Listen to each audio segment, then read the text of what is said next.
dia a todos, bom dia a todas, bom dia para você que nos assiste pela Pop TV em Sobradinho e Porto Alegre ou nos escuta pela Cultural FM em Santa Catarina e no Rio Grande do Sul. Muito bom dia também para você que está nos assistindo pelos canais do YouTube. Aproveita que você já está aí, clica para compartilhar o nosso programa, se inscreve, comenta, participa aqui com a gente, tem enquete rolando aí daqui a pouco. Então vamos fazer esse programa rolar muito bem hoje, porque tem assuntos importantíssimos aqui para a gente discutir com vocês. A gente vai falar de alguns destaques que estão no portal, então vamos comentar com vocês o fechamento da Bolsa de ontem, que é notícia de destaque lá na página de economia do iclnoticias.com.br. E a Bolsa ontem teve um dia amargo, caiu 2,38%. E a gente vai entender daqui a pouquinho, eu vou explicar para vocês o que motivou essa queda tão forte na nossa Bolsa depois de 2 dias consecutivos de alta, algo que não era visto desde o comecinho de abril. Então a gente vai falar sobre esse assunto, mas tem um assunto que está quente, que está na boca de todo mundo, que não pode ser diferente. É o encontro do presidente Lula com o Donald Trump. A gente vai analisar os principais destaques desse encontro. Ontem teve coletiva depois do encontro, então o presidente Lula falou bastante, a delegação também comentou. Então a gente vai trazer esses principais aspectos e analisar tintim por tintim com vocês o que foi falado em relação a terras raras, minerais críticos. A parte das tarifas também foi um assunto bastante falado ali, inclusive destacado por Donald Trump, a colaboração da Polícia Federal e principalmente a asfixia financeira. Então a gente vai passar por todos esses aspectos daqui a pouquinho com vocês. E eu quero convidar aqui para vocês comentarem e contribuírem com a nossa enquete, porque tem uma enquete aí no chat, então já aproveita, responde aqui, né? Tá aí acho que já está no chat para vocês comentarem. Como você avalia o encontro Lula-Trump? O Brasil saiu fortalecido? Foi só protocolo? Tem que esperar os acordos, porque uma das coisas faladas ontem, um dos aspectos e elementos falados ontem é que tem acordos aí que vão formar grupos de trabalho, então tem que esperar os acordos. E Trump riu, Lula faturou, porque uma coisa muito comentada ontem também foi na coletiva de imprensa que o presidente Lula falou que o Trump riu e que é melhor sorrir do que ficar de outra forma. Então aí tem enquete lançada no chat para vocês participarem aqui com a gente e no final do programa eu passo os resultados para vocês em tempo real. Sabe o que eu também vou fazer em tempo real? Para quem ainda não está acompanhando, precisa acompanhar o nosso Papo Legal, que é a rede social que o ICL lançou essa semana e que é quase ali um bate-papo para a gente falar sobre diversos temas. Eu tenho uma sala lá que é de séries, porque se tem um tema que eu adoro, é o tema de séries. Mas não é essa que eu vou abrir com vocês, eu vou abrir agorinha a sala do Mercado Investimentos, que ainda não tem. Eu ia fazer isso ontem, mas vou fazer isso ao vivo com vocês agora, para a gente conversar por lá, trocar uma ideia sobre economia, para vocês deixarem as dúvidas de vocês também e comentarem aqui o programa durante nosso encontro matinal. Então já vou criar agorinha a sala do Mercado Investimentos. Estou fazendo aqui em ao vivo, estou parecendo a Mônica no meme ali. Depois eu arrumo a descrição.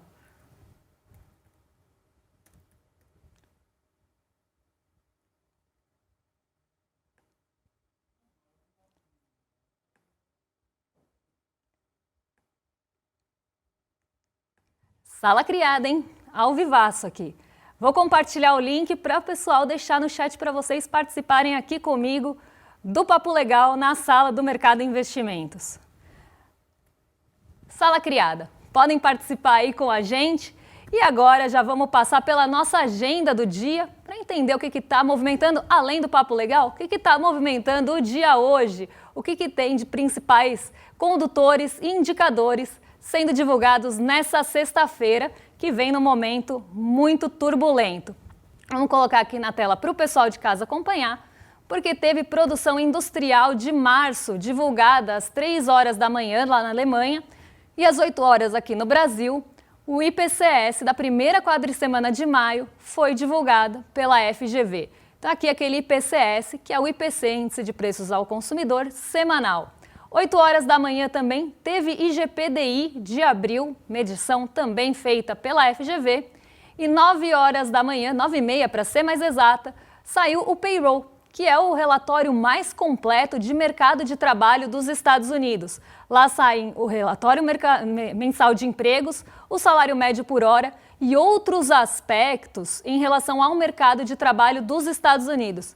Esse é um dado muito relevante, então deve ser a estrela da nossa agenda, justamente porque nesse momento o mercado de trabalho tem sido fundamental para as decisões de política monetária lá nos Estados Unidos.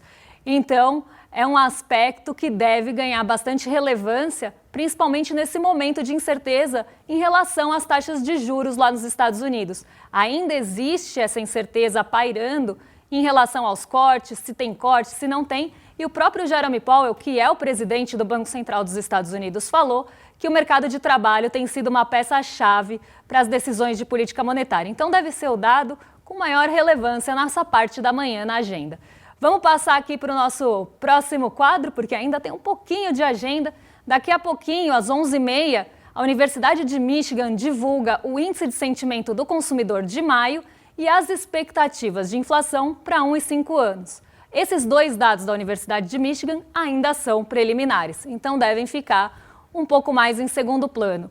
E às 2 horas saem os poços de petróleo e plataformas em operação lá nos Estados Unidos, dado esse também que tem ganhado um pouco mais de relevância junto aos estoques de petróleo, não só pelo consumo e pela exaltação do petróleo lá nos Estados Unidos pelo Donald Trump, como também por toda essa questão envolvendo a logística, a oferta e a produção de petróleo agora no mundão, por conta não só do Estreito de Hormuz, mas por um conflito acontecendo ali numa região produtora de petróleo. Vamos passar para o fechamento, porque o fechamento tem tudo a ver com isso. A queda da Bolsa, inclusive, respondeu muito ao mercado de petróleo, que ontem oscilou violentamente. Então, ontem foi um dia de muito sobe e desce no mercado de petróleo e nos mercados em geral. Isso porque os receios e os temores em relação ao conflito voltaram a rondar. Então, foi mais um dia de incerteza, foi mais um dia de muita volatilidade, justamente porque houve um aumento e um acirramento das tensões em relação ao conflito envolvendo os Estados Unidos e o Irã. E a nossa bolsa voltou, vou até deixar aqui o fechamento do lado enquanto eu vou conversando com vocês. A bolsa voltou para os 183 mil pontos, depois de uma queda de 2,38. Aqui está sem as casas decimais, mas a gente passa para vocês. Então, voltar para os 183 mil pontos é voltar lá para o patamar que a gente estava no final de março. É como se a gente tivesse retrocedido o mês de abril inteiro. Mês de abril que teve uma série de recordes batidos, a gente quase flertou com os 200, na verdade flertou, né? Quase chegou aos 200 mil pontos e agora a gente volta para os 183. E o que aconteceu no mercado ontem para a nossa bolsa cair de forma tão brusca, acompanhando o movimento de Nova York, que também foi negativo, depois dos recordes alcançados lá no mercado nova-iorquino, as bolsas lá sofreram ajuste também, queda de 0,38 no S&P e 0,13 na Nasdaq. Mas o que aconteceu aqui no Brasil, que a nossa bolsa caiu 2,38? Então, bem acima do movimento negativo visto lá fora. E aqui a gente precisa entender essa falta de apetite pelo risco.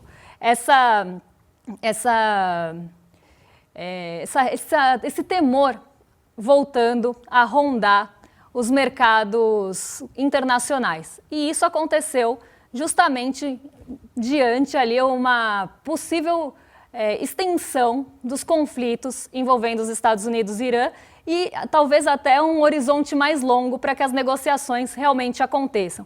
Eu até separei alguns pontos aqui, porque a cada notícia nova sobre o Oriente Médio, o mercado estava mudando de direção. E isso já vem acontecendo durante todo o período do conflito. Então, toda vez que existe um pronunciamento, o mercado vai em uma direção. Esse pronunciamento é desmentido, o mercado vai para outra direção e de forma bastante brusca mesmo, de forma bastante intensa.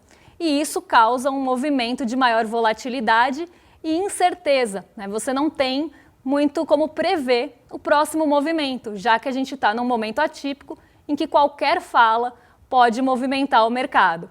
E antes que as pessoas falem, a bolsa caiu por causa do encontro do Donald Trump e do presidente Lula, não foi isso. Isso não teve peso durante a movimentação ontem, talvez ganhe um pouco de peso hoje, mas ontem o protagonismo foi a incerteza. E aí eu separei aqui a informação, em ordem cronológica para vocês, porque primeiro veio a informação de que o Irã ainda consegue resistir por alguns meses, mesmo diante de um bloqueio naval estadunidense. Então, se tiver bloqueio naval dos Estados Unidos, o Irã falou que consegue resistir por mais um período. Depois surgiram dados indicando que Teherã preserva boa parte do arsenal militar. Então, mostrou aí que os Estados Unidos talvez não esteja tão vitorioso como ele fala, Porque Donald Trump fala que já está próximo de um acordo, que tem ali uma possibilidade de vencer o Irã, que o Irã já está devastado, e o Irã parece que está mostrando a direção contrária. Então, isso aumentou a incerteza do que é dito também lá nos Estados Unidos. E como se não bastasse essa tensão, ainda apareceram relatos sobre novas regras impostas para a navegação no Estreito de Hormuz, que é a rota importantíssima, a mais importante, eu diria, para movimentação e transporte do petróleo. Então, foi um combo, um combinado de coisas que levaram a esse mau humor e um pessimismo também em relação aos conflitos e à resolução, principalmente, desses conflitos. E aí Nova York virou primeiro, foi para o negativo, até em boa parte por ajuste depois de recordes alcançados, mas também com esse pessimismo geral rolando nos mercados. E aqui a nossa bolsa não ficou fora da pancadaria também, porque a Petrobras caiu bastante, acompanhando essa volatilidade do petróleo. E diante dessa incerteza maior em relação à resolução do conflito, em relação a tudo que se tinha falado anteriormente de um possível acordo no horizonte, acabou fazendo com que as treasuries, que são os títulos de dívida e os juros desses títulos de dívida lá nos Estados Unidos, voltassem a subir. E quando isso acontece, o mercado e os investidores, o recurso, vai buscar refúgio nesses investimentos mais seguros. E saindo aonde?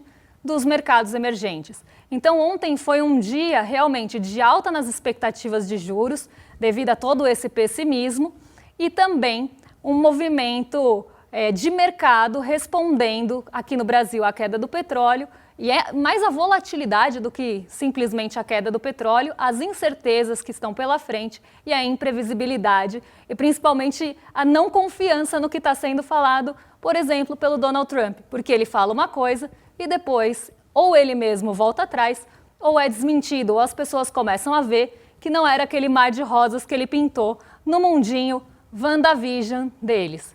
Então, realmente ontem foi um dia bem duro aqui para o Ibovespa, que fez a gente retroceder bastante na pontuação, com uma queda bem também intensa por aqui. Algumas ações ficaram de fora dessa queda, mas a maioria foi realmente para o terreno negativo. Estou aqui segurando a caneca enquanto eu falo, vou fazer a minha pausa para reidratação e a gente já fala do assunto mais importante aqui no Brasilzão, que está no holofote, que é o encontro do presidente Lula com Donald Trump nos Estados Unidos ontem, durante a tarde.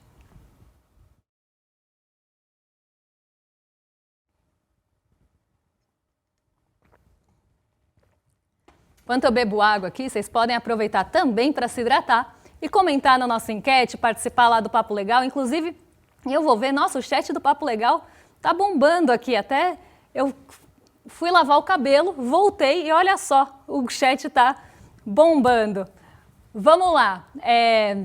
Vamos falar desse encontro. Inclusive, se você tiver alguma dúvida em relação ao encontro, em relação ao que foi falado lá, ao sentimento que isso causou ontem, pode deixar aqui, que a gente tenta comentar. Eu vou tentar acompanhar aqui, mas é uma tarefa difícil aqui de dividir. Mas vamos lá.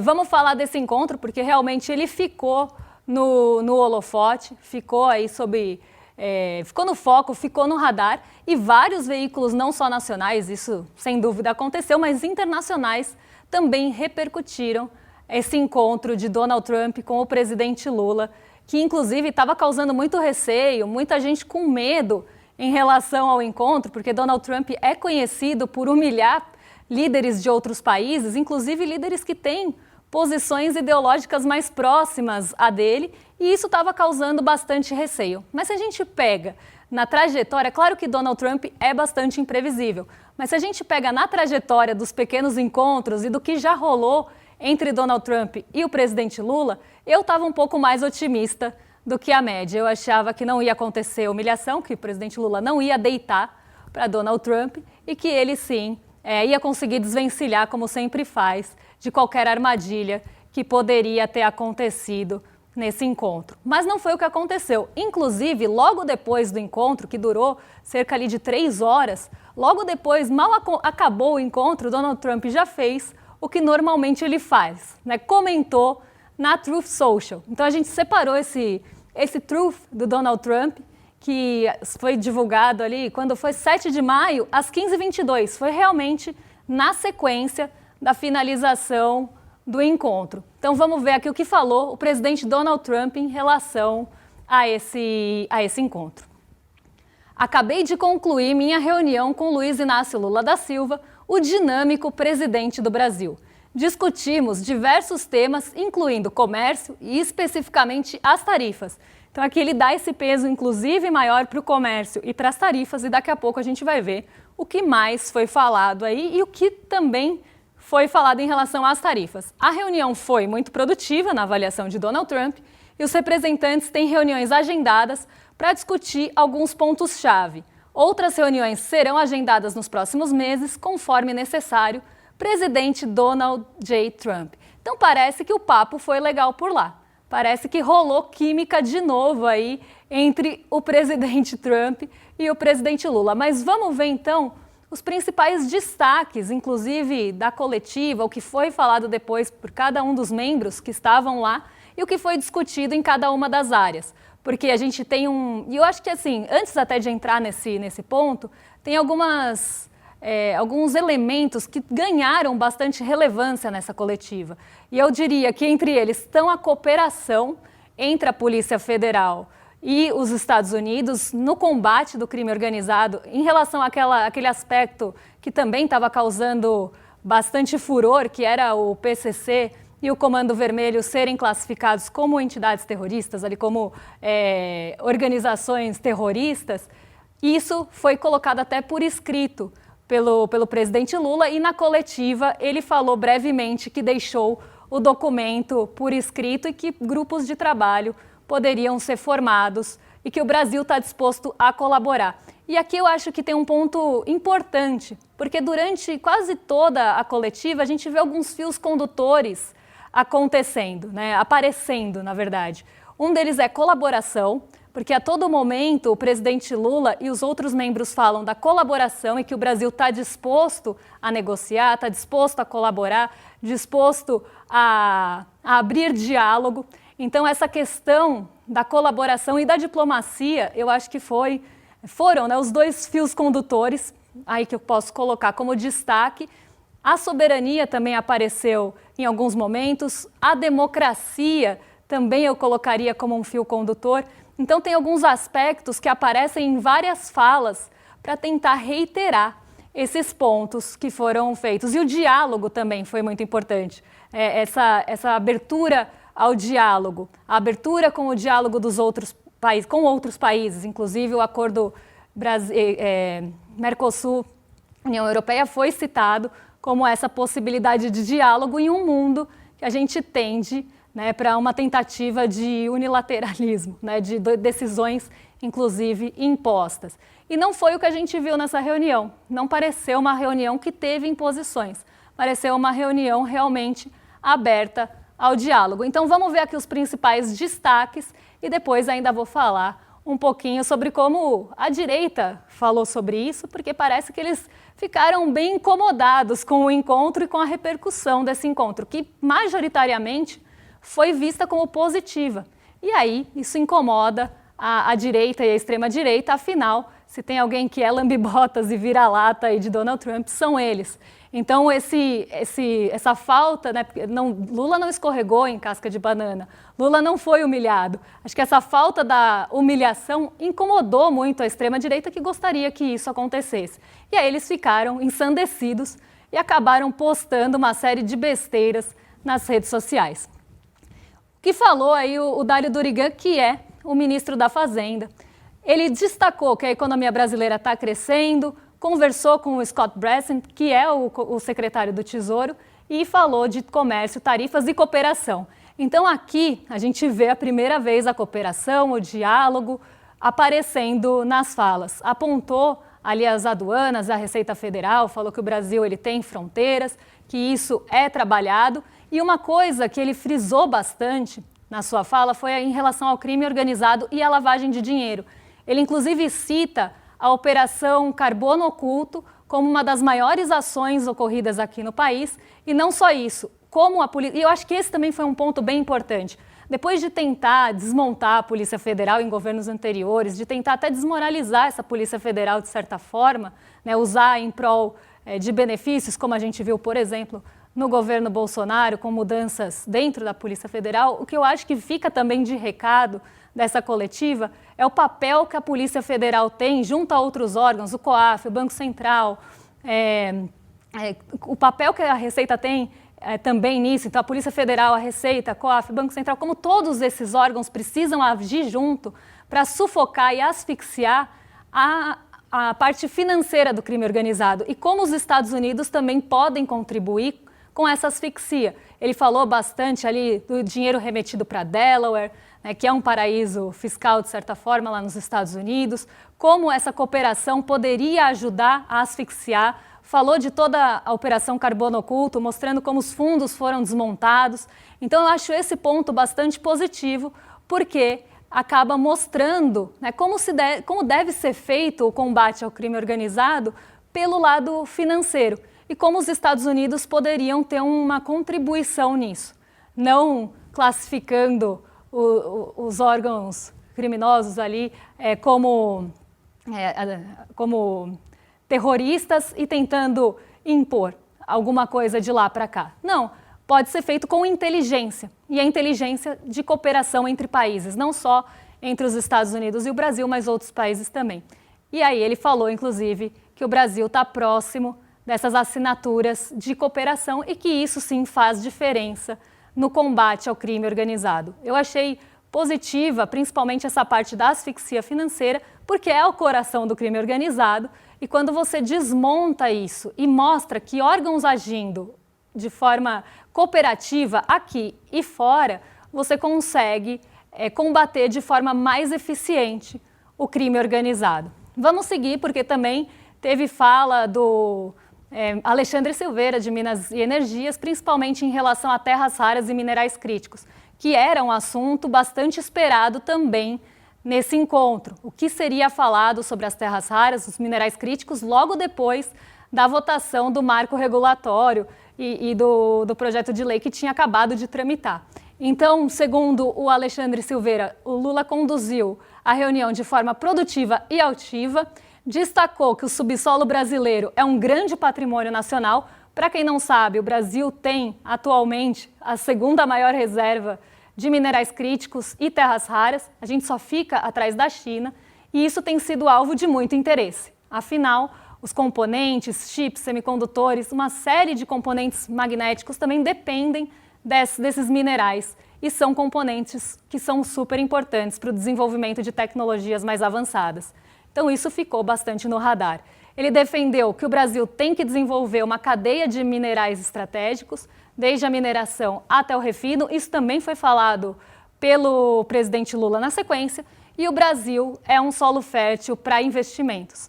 Aqui, muito foi falado em relação à atração de investimento de fora para a mineração e que o Brasil estaria aberto para receber esses investimentos. O que eu vejo aqui um pouco mais de fragilidade é justamente essa abertura muito grande para empresas de fora virem minerar e explorar os minerais críticos aqui, ou as terras raras. Acho que é um ponto muito importante para a gente desenvolver a nossa própria tecnologia. E até o presidente Lula falou sobre isso, sobre a indústria crescer, gerar empregos de qualidade. Mas acho que ainda a gente precisa, em vários aspectos industriais, desenvolver as tecnologias aqui. Não é uma empresa, isso é uma crítica que eu faço há muito tempo. Não é uma empresa vir para cá com a sua tecnologia, explorar a nossa mão de obra, explorar o nosso território e não deixar a tecnologia aqui. A gente precisa aprender essa tecnologia também e desenvolver a nossa própria tecnologia, principalmente em aspectos como os minerais críticos, que vão ser tão importantes daqui para frente. Vamos ver o que falou, porque o programa já está chegando no final e ainda devo o resultado da enquete para vocês.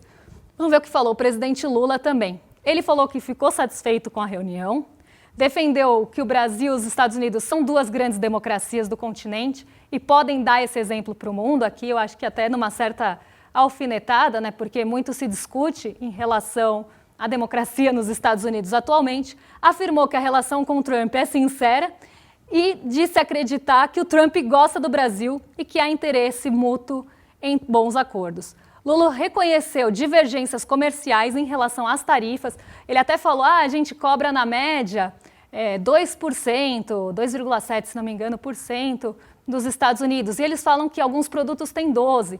Então, para a gente resolver esse impasse, ele propôs um prazo de 30 dias para os ministros discutirem a questão das tarifas e voltarem com soluções mútuas também. Disse que os Estados Unidos já foram o maior parceiro comercial do Brasil e perderam espaço para a China. E reforçou que o Brasil quer atrair os Estados Unidos para investimentos e compras de produtos brasileiros, que hoje quem ocupa esse espaço é a China. Os Estados Unidos têm perdido espaço para a China e o Lula falou que gostaria de estreitar também essa relação com os Estados Unidos como parceiro comercial. Vamos seguir porque a gente tem mais um pouquinho de fala e o programa já está chegando ao final. Em relação ao crime organizado, o Lula também defendeu a cooperação. Como eu falei, cooperação, diplomacia, tudo isso diálogo, apareceram várias vezes esses aspectos. Então, acho que são os recados que ficam dessa história toda. Diz que o combate ao narcotráfico não pode ser feito apenas pela repressão, ele inclusive fala de países hegemônicos, colocando as suas formas de medida de combate ao narcotráfico e que precisa oferecer alternativas econômicas para a população. Propôs um grupo forte com países da América Latina para enfrentar o crime organizado. Então ele fala dessa cooperação entre o Brasil e os Estados Unidos e que os outros países também não devem ficar de fora. Defendeu o diálogo como método em relação à geopolítica, disse que não tem vocação belicista, falou em reforma da ONU, e isso ele passou um bom tempo falando, que o Conselho de Segurança da ONU hoje é formado por poucos países que têm esse poder de decisão, e que outros países deveriam entrar nesse conselho para ter, inclusive, um maior equilíbrio nesse sistema internacional. E sobre Cuba e Venezuela, ele defendeu que os países têm que resolver os seus problemas, e ele até falou também, mais uma vez, desse papel da América Latina, do papel dos Estados Unidos e do Brasil nas Américas de forma geral, mas colocou essa pergunta, eu acho que o presidente Lula, inclusive, sabonetou um pouco, mas ele respondeu muito bem, ele não caiu eu achei essa pergunta até um pouco casca de banana. Quando a gente estava aqui no estúdio vendo a coletiva, eu até comentei, achei meio casca de banana. Estavam querendo pegar o presidente Lula, mas ele não caiu na armadilha e acabou se desvencilhando de qualquer situação que queriam colocá-lo. Vamos ver aqui a resposta da nossa enquete, a resposta vencedora. Qual a avaliação de vocês desse encontro? Brasil saiu fortalecido para 51% dos respondentes, foi só mais um protocolo para 5%, tem que esperar os acordos, vem na sequência em segundo lugar, e o Trump riu e Lula faturou, porque isso foi uma brincadeira que ele fez, 14%. Então, a maioria da nossa audiência acha que o Brasil saiu fortalecido, e eu realmente acho que foi um encontro bastante positivo, claro que muito vai depender dos próximos acordos, mas o Brasil realmente sai mais fortalecido do que entrou. Acho que sai mostrando que não foi ser humilhado e isso de largada já é um bom sinal. E que existe essa possibilidade de diálogo, espero que esse diálogo aconteça e que esses grupos de trabalho realmente sejam criados e que tragam soluções positivas para o nosso Brasilzão e não de forma desequilibrada. Vou rolar para os nossos vizinhos de cima, mas antes eu quero convidar vocês, quem ainda não entrou, para participar aqui do nosso Papo Legal, que é a nossa nova rede social do ICL, papolegal.app. Dá para você debater em salas ao vivo, eu tô lá, eu ontem frequentei um montão, troquei um monte de ideia com as pessoas, agora depois do programa vou dar uma olhada no que rolou aqui na nossa sala, vou ver as perguntas de vocês e acho que na segunda-feira a gente consegue selecionar essas perguntas para passar aqui no ar. Eu responder pelo menos uma ao vivo, nosso momento Papo Legal. Agora eu vou rolar para os nossos vizinhos de cima com um jingle que vem sendo cantado muito aqui na nossa redação e não é a do molejão, não. Tá? Eu vou cantar um pedacinho e o William De Luca continua lá em cima. Vamos ver se ele não vai me deixar em saia justa, hein? Papo Legal, rede social. Segue aí, Rolê ICL. Um beijão, boa sexta para vocês. Em 1970, um oficial do Exército Brasileiro foi à Inglaterra a convite do governo britânico. Ao retornar, ele trouxe consigo um manual. Por mais de 50 anos, uma caixa com documentos reveladores e detalhes dessa história foi ocultada pelos donos do poder. E que levanta uma pergunta: o que não querem que você saiba sobre os anos de chumbo no Brasil? Dia 17 de maio, às 8 horas da noite, estreia no ICL o documentário original Bandidos de Farda, investigação exclusiva sobre a verdade dos arquivos de Ciro Etchegóin, feita pela jornalista Juliana Dalpiva, com Igor Melo e Chico Otávio. Garanta seu ingresso para conhecer esse capítulo da história que até hoje fizeram questão de nos esconder.